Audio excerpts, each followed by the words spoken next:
네, 지금 블랙박스 나오고 있어요. 말씀하신 대로 자동차 전용 도로였고요. 네. 네, 지금 앞에는 이제 사고 아니 저기 공사 중이었고. 네, 그렇죠. 공사 중이었고 지금 깜빡이 켜셨던 것 같은 네. 거고요.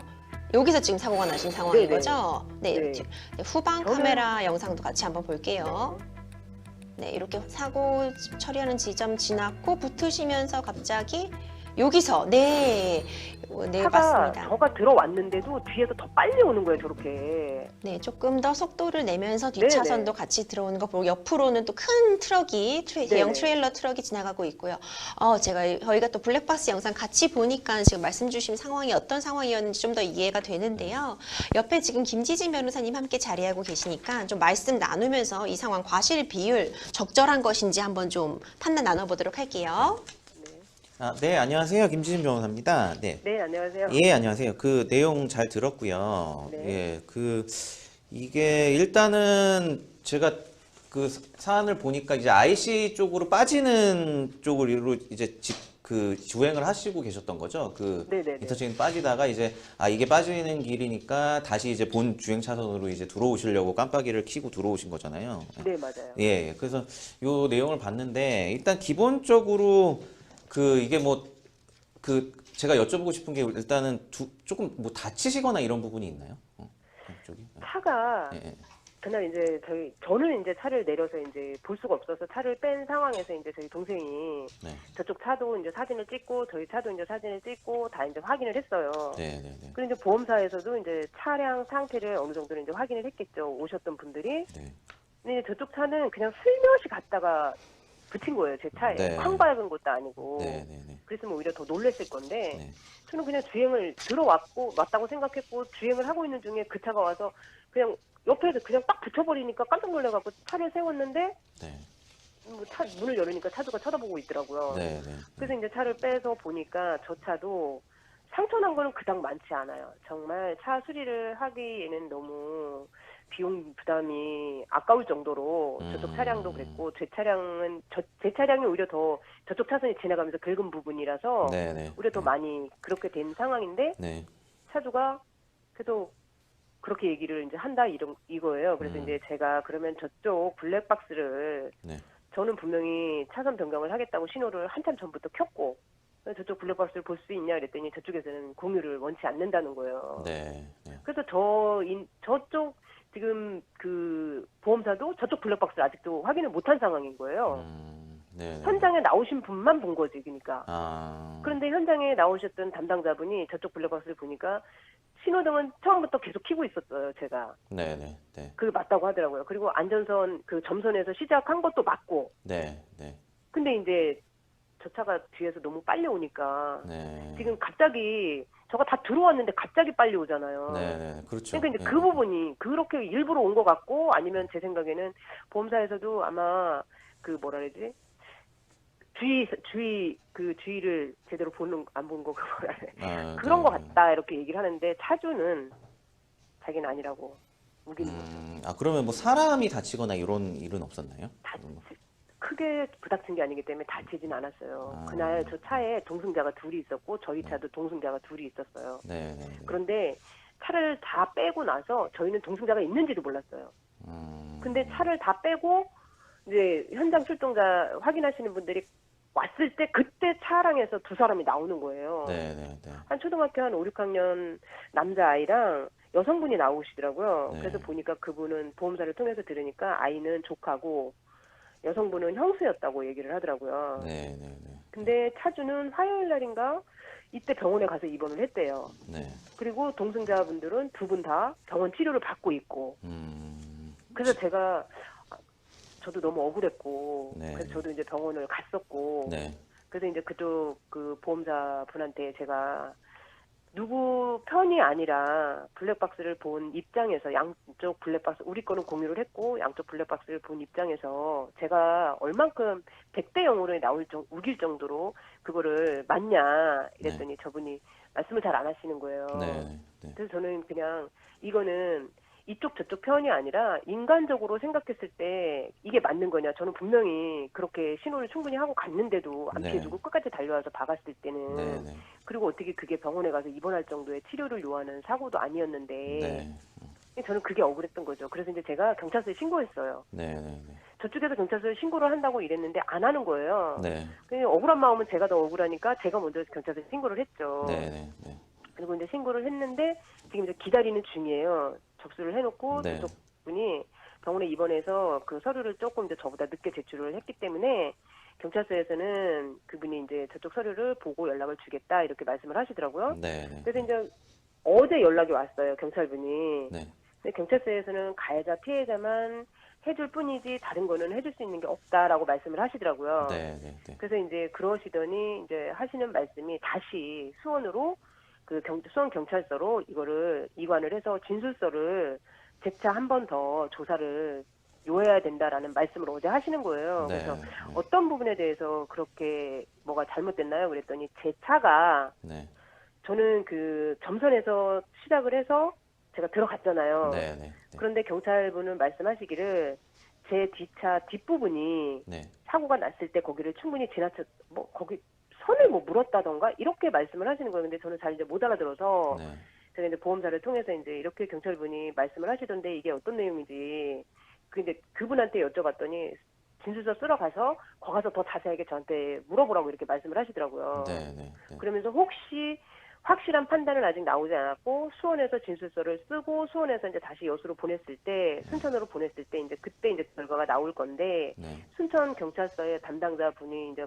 말씀은 진술서를 더 자세히 이제 확인을 해봐서 뭐 결과는 나오겠지만 말씀하시는 게 신호 지시 위반일 수 있겠다라고 말씀을 하시는 거예요. 네, 네, 네. 그래서 그렇게 말씀을 하시더라고요. 그래서 이제 진술서 쓰러 가서 목요일 정도 수원으로 이게 이관돼서 오면 거 가서 진술서를 작성을 하시면서 자세하게 여쭤보세요. 이렇게 말씀을 하시더라고요. 네. 근데 이제 한 가지 더 이제 제가 또 저기 했던 게 어제 말씀을 듣고 나니까 신호지시 위반이면 뭐 13대 중과실인가 뭐 이게 포함될 수 있습니다. 근데 지금 뭐 이렇게 저렇게 결과가 나온 건 아니지만 네. 그 부분을 좀 더 조사를 해야 될 것 같습니다라고 말씀을 해주시더라고요. 네. 아, 근데 말씀 중에 죄송한데 그 신호 지시 위반이 어떤 신호? 모르겠어요. 그 순천 쪽 경찰분이 저한테 그렇게 말씀을 하시는 거예요. 13 중과실에 포함될 수 있다 이렇게 얘기를 하시는 거예요. 그래서 어떤 부분 때문에 그러냐고 그랬더니 뭐 신호지시 위반에 걸릴 수 있을 것 같다고 이렇게 말씀을 하시는 거예요. 그 저도 그거를 잘 모르겠어요. 그래서 그러면은 사실 그렇게 되면 좀 얘기가 달라지는데 네. 사실 제가 저 영상만 봤을 때는 뭐 어떤 신호 지시 위반 사례가 보이지는 않거든요, 지금. 그러니까요. 예, 그래서 예, 이제 예, 제가 예. 저도 이제 궁금하니까 이제 보험사에 이제 전화를 했더니 자기네도 그거는 전혀 저기를 안 했는데 네. 그래서 그 경찰분한테 한번 연락을 해보겠다고 이렇게 말씀하시는데 어저께 현장을 나가셨는데 전화 통화가 안 됐다고 이렇게 연락을 주셨어요. 근데 저는 분명히 그 현장에 출동하신 그 보험사 담당자 분도 분명히 그랬거든요. 저도 분명히 100% 제가 분명히 깜빡이를 계속 켜고 들어갔어요.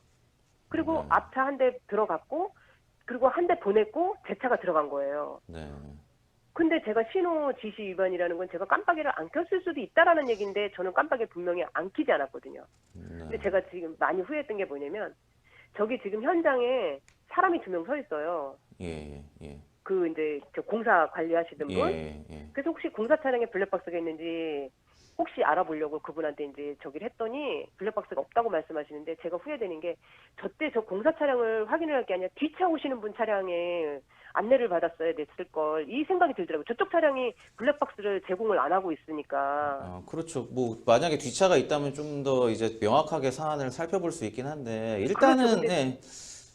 예, 일단은 제가 지금까지 파악한 걸로만 설명을 드리면 뭐 신호지시 위반 죄송합니다. 왜 여쭤봤냐면 네. 그게 뭐 어쨌든 그 13대 중과실 거기에 포함되게 되면은 이게 이제 형사적인 문제도 생기니까 그래서 네. 좀 좀 논의 차원이 좀 달라지거든요. 그래서 근데 그거는 이제 요것만 봤을 때는 아닐 것 같고요. 예, 네. 제 사진 봤을 때 일단 그거는 조금 더 알아보셔야 될 것 같고 일단 기본적인 사안만 설명을 드리면 일단 차선을 변경할 경우에 사고가 나잖아요. 일반적으로 네. 이렇게 점선 해갖고 뭐 그 옆으로 이제 차선 변경하면서 사고가 발생한 경우 기본적으로 과실 비율은 7대 3 정도로 보고 있어요. 우리 실무에서는. 예. 네네. 예, 그래서 이제 거기에서 일단 거기서 시작을 하는 거죠. 지금 어떤 식으로든 차선 변경이 이루어진 거는 맞잖아요. 지금 이제 네. 이쪽 하시다가 하면 실제 3정도로 보고 거기서 이제 양측 어느 정도 과실이 더 있느냐 이런 걸 가지고 좀 판단을 하는데 지금 제가 듣기로는 어쨌든 깜빡이도 정상적으로 켜셨고 그다음 보면은 이 어쨌든 점선에서 이게 차선 변경이 가능한 곳에서 이제 깜빡이를 넣고 들어가신 거니까 정상적으로 진행을 하신 거잖아요. 네. 그렇다고 뭐 지금 그 영상을 보니까 예를 들어서 이렇게 억지로 들어가서 이제 선행 차량의 뭐 뒤를 들이받는다든지 이런 경우에 하면 우리 과실 비율이 좀 높아지는 거예요. 그럼 뭐 8대 2가 되든지 9대 1이 되든지 이런 식으로 이제 과실 비율이 왔다 갔다 하는데 지금 사안을 보면 오히려 정상적으로 이제 차선을 진입을 하셨는데 제가 보기에는 블랙박스만 보기에는 옆 차량이 이제 못 들어오게 하든지 아니면 자기가 좀 더 앞질러 가려고 하다가 이게 약간 우물쭈물 하다가 좀 이렇게 그 접촉 사고가 있었던 것 같아요. 그러니까 네. 예, 그러니까 솔직히 저희 과실 비율이 7대 3 기본으로 했을 때 저희 과실 비율이 더 높아질 만한 이제 이 블랙박스만 봤을 때 이제 그런 사안은 좀 아닌 것 같고 오히려 이제 저쪽에서 이제 아무리 직진 차량에 주행하는 차선이라고 하더라도 일정 부분의 어떤 주의 의무라는 건 있거든요. 물론 이제 차선을 변경하는 쪽에서 좀 더 강한 주의 의무를 가지긴 하지만 차선 직진하는 차량의 경우에도 일정 부분 주의 의무를 가지고 있어요. 사실 과실이라는 게 우리가 흔히 과실이라고 얘기를 하잖아요. 그 괜히 어려운 표현을 왜 쓰나 모르겠는데 과실이라는 게 사실 부주의라는 뜻이에요. 그러니까 쉽게 얘기해서 양측이 누가 얼마나 더 부주의했냐를 가지고 지금 따지는 거거든요. 법적으로. 그래서 어떻게 보면 법적으로 좀 굉장히 어려운 문제인데 그래서 오히려 이쪽 차선에서도 그 직진하는 차량분도 충분히 이제 주의를 기울여야 될 부분, 특히 제가 좀 주목하는 분은 거기 공사하고 있었잖아요. 네. 그러면 자기 옆에 차선이 공사 때문에 어느 정도 옆으로 좀 삐집고 들어갈 거라는 게 예측이 가능한 상황이거든요. 그 직진하시는 분이. 예. 네. 근데 이런 거를 예측해서 좀 더 주의를 기울여야 되는데 그런 걸 주의를 기울이지 않고 이제 그냥 뭐 자기는 그냥 나는 직진한다 하다가 이제 옆에서 이제 우리 상담자분이 들어오시는 부분하고 좀 접촉사고가 있었던 것 같아서 오히려 그 직진 차선에서 주행하시는 분이 약간 더 과실 비율이 좀 그러니까 7대 3 기본에서 조금 더 높아져야 되는 상황 아닌가 저는 이제 그렇게 보고요. 예, 그래서 그런 부분을 조금 더 확인해 보시고 어쨌든 경찰에 신고를 하셨다고 하니까 이제 조사가 이루어지고 나면은 이 기본적인 과실 부분에 있어서도 이제 경찰이 어느 정도 그거를 조정을 하거든요. 그러니까 네. 그런 부분 잘 판단을 받으신 다음에 그 다음 이제 어쨌거나 뭐 민사 문제니까 보험 처리를 하시는 그런 수순을 진행을 하시는 게 좋을 것 같아요.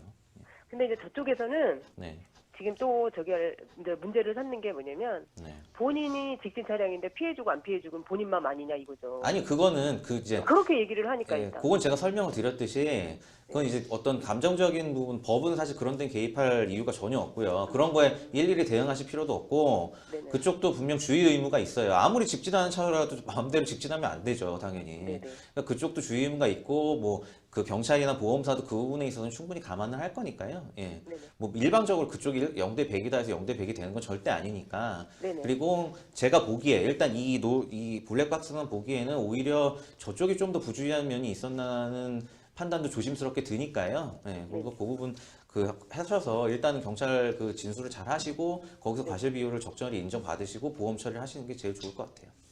네, 알겠습니다. 예, 네. 네, 감사합니다. 예, 감사합니다. 상담 여기까지, 감사합니다. 상담 네. 여기까지 진행하도록 하겠습니다. 네. 이런 블랙박스 상황 이렇게 분석해 보면은 사실 저희도 판단 내리기가 조심스러운 부분이 있어요. 좀 네. 제한된 자료를 가지고 판단을 하게 되니까. 근데 저도 김지진 변호사님 말씀처럼 판단해 주신 것처럼 아무리 차선 변경, 뭐 기본 과실 비율 7대 3 보더라도 역시 직진 차선이 역시 전방주의 의무가 그렇죠. 있는 네, 거잖아요. 네, 네. 그런 부분을 좀 감안해야 될 것 같고 아무래도 이런 사고 우리가 보험 드는 게 좋은 이유가 뭐겠어요. 또 보험사가 그쵸. 이제 차주분을 대신해서 싸워주기 때문에 지금 상대방이 일반적인 주장이기 때문에 현재까지로는 네. 어떤 판단 결과가 나온 건 아니니까 너무 심려하진 마시고 근데 아무래도 좀 보험사한테 적극적으로 어필을 해야지 좀 더 열심히 싸워주긴 그렇죠. 하잖아요. 네, 맞습니다. 네. 이런 부분 감안하셔서 좀 원만히 해결하시기를 바라겠습니다. 변호사님 마지막으로 우리 상담자님께 좀 도움 주실 만한 팁 하나 전해주시고 가시죠. 네, 제가 하려던 말씀을 다 제가 다 해주셔갖고 해버렸나요? 약간 저도 뭐 하나 강조 드리면 그 교통사고가 나면 왜냐면 사람들이 감정적으로 굉장히 좀 이렇게 뭐가 되지? 좀 안 좋아져요. 그런 상황에서 막 상대방이 막 장신이 과실이에요 이렇게 되면 막 좀 폭발하고 이러시는데 그런 거에 너무 휘둘리지 마시고 우리가 어쨌든 그 과실 비율이나 부주의성을 판단하는 비율은 어쨌든 법적으로 어느 정도 정해져 있고 객관적으로 판단을 하게 돼 있습니다. 그래서 뭐 당신이 100% 잘못해서 이런 말에 너무 오히려 흥분하셔서 더 추가적인 법률 문제를 만들지 마시고, 그다음 보험사란 대리인이 있거든요. 보험사라는 거는 이런 상황에서 이제 우리 의뢰인을 대리해서 싸워주는 그런 부분이니까 보험사하고 주로 얘기를 하시고, 직접적으로 어떤 상대방하고 부딪히는 일은 사실 좀 바람직하진 않으니까요. 최대한 그런 점은 좀 배제하시는 게 좋을 것 같습니다. 네, 우리 김지진 변호사님 말씀처럼 좀 원만하게 좀 과실비율은 조정 받으시고 좀 합결을 해보시길 바랍니다.